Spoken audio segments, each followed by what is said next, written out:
Good morning, brothers and sisters. I hope you're doing good. This is actually the second video I've done of recording for the Come Follow Me devotional. The first one was interrupted with my alarm telling me it's time to wake up, and I didn't get a chance to finish. And I don't want to have to go back and listen to my voice and edit it when I get to work. So I'm just redoing it. And I guess that's something you really didn't need to know. But I said it, and now we move on. So today we're going to be in Hebrews chapter 4, and we're going to be covering verses 14 and 15. I hope you guys had a wonderful evening. If you like my content, please like and subscribe to my channel. This will help encourage me to make more content. I would like to be able to hit 1,000 subscribers and get my 4,000 views. That way, yes, the channel will be monetized. So, shall we continue? All right, so in chapter 4, verses 14 and 15, these are very good very good. I love them. Let's read them. Seeing then that we have a great high priest that is passed into the heavens, Jesus the Son of God, let us hold fast our profession. For we have not an high priest which cannot be touched with the feelings of infirmities, but was in all points tempted like as we are, yet without sin. Now, this is a great one because we know that Christ was tempted back in the Gospels, at least with Lucifer. Lucifer came forward, tempted Christ right after he had fasted for 40 days. So he was probably at his weakest point at that point, because fasting is tough, but doing it for 40 days, that is, I can't even imagine doing that. So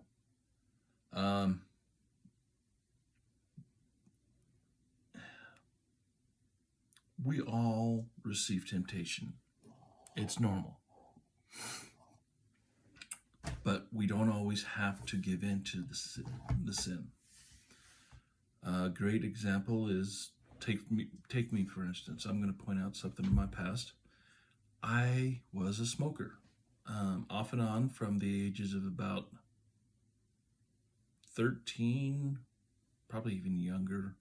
I know my mom busted us kids when we were younger, smoking cigarettes under the trailer house. I remember that. That's one of the few memories I do have of my childhood. But I smoked off and on from age 13 till I was 26. And some friends of mine who were in the church decided they were going to help me. They took away my cigarettes and all my tobacco products, and they slowly helped me.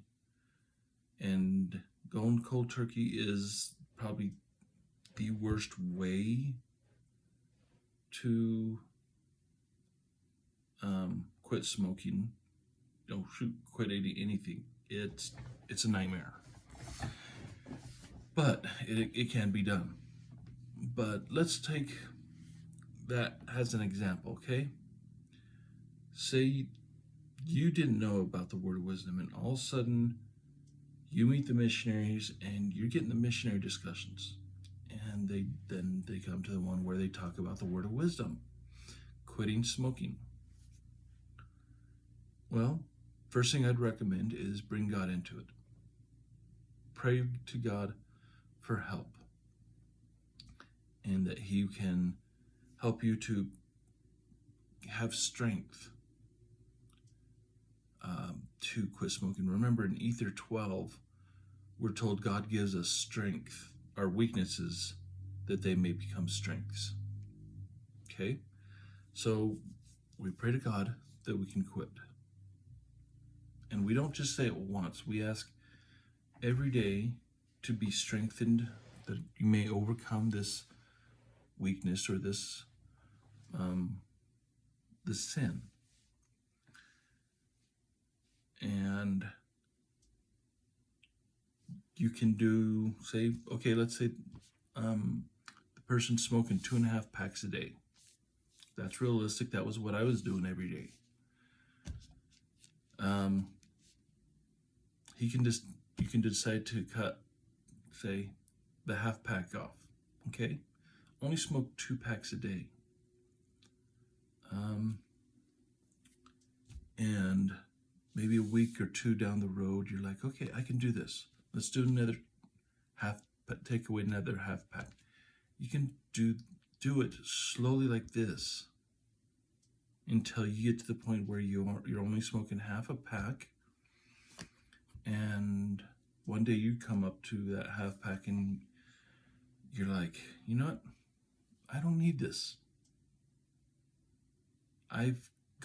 You come this far, and it was only through the grace of God and your hard work. Yes, work. I know there's Christians out there that are aversion to work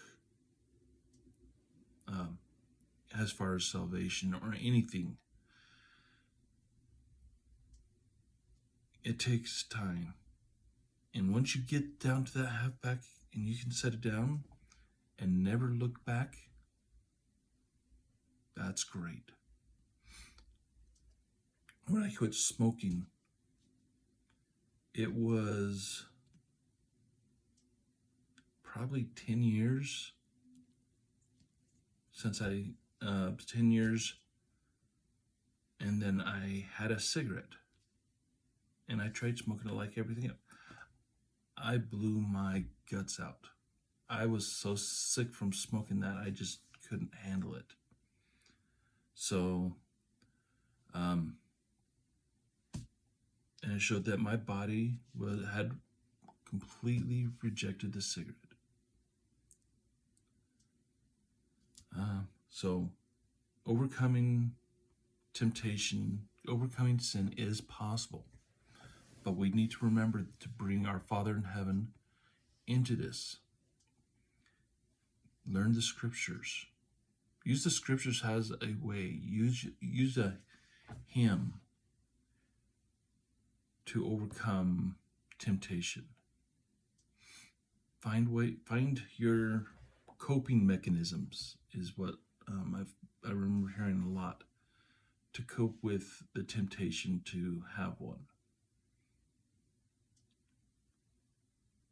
Temptation is going to be a natural part of life. There's 3 things that is going to be certain in life. Now, you'll hear people say 2, taxes and death. There's actually 3, temptation. Now, a lot of people won't see the temptation, but it's there. The temptation is an everyday thing. Judy, put down that cigarette. I'm not joking. But I know you can overcome anything as long as you bring our Father in heaven into it. He is here for us to be able to overcome all enemies, put them under our feet. And when he says all enemies, in the scriptures, it's there. You can trust me on this. That we will become conquerors. Every enemy will be under our foot. That's all our temptations. We'll put them under our feet. If we bring it to God, we can do anything. It makes it possible. So, next time you get tempted to do something that you know is wrong, fight it. You can win. I believe in you. So tomorrow we'll be going over chapter 5. So go ahead and read it, and we'll continue to learn new things about the restored gospel of Jesus Christ and how it can improve our lives. We'll be continue using the Come Follow Me format in reading the scriptures. Now there's great, if you want to learn more from people who are much wiser than me, go check out Don't Miss This. It's a great podcast. You got the gentleman from Scriptural Central. They do some great Come Follow Me. And we'll see you guys tomorrow. I love you guys. I have faith in you. I know that we can overcome any trial that we have in life. And so we will see you tomorrow. Same time, same place. I love you guys. Keep to the faith.